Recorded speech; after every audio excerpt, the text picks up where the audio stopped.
हैं। विचार करो, जिस गरीब बाबा जी को रोटी मांगने से नहीं मिलती थी, आज रोज या आखिरी दिन डायलिसिस होता है।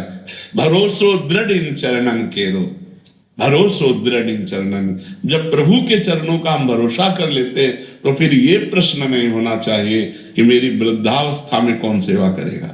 नहीं, ये नहीं सोचना चाहिए। हमने जीवन भगवान को दिया है, अगर वो तड़प तड़प करके मरने का अवसर आएगा तो हम तड़प तड़प कर उन्हीं को पुकारेंगे, राधा राधा, और मर जाएंगे हम उनके लिए।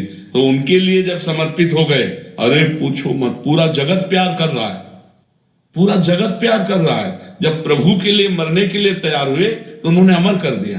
सब रूपों में हमारे भगवान आकर हमें प्यार करते हैं, तो हमें विश्वास दृढ़ रखना चाहिए अपने भगवान पर। ये हमने देखा कि जब हमारी आवश्यकता पड़ी तो मेरे भगवान ने ऐसा विशाल स्वरूप कर दिया, पूछो मत। तो भरोसो दृढ़ इन चरणन के, यदि भगवान का भरोसा है तो पक्का समझो, उनका ऐसे बदलने में देर नहीं लगती।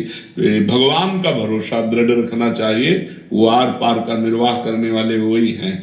जब जगन्नाथ जी के में माधोदास बाबा थे और वृद्धावस्था हुई और संग्रहणी की बीमारी हुई, तो संग्रहणी में बार बार शौच होती है, तो बेहोश हो गए।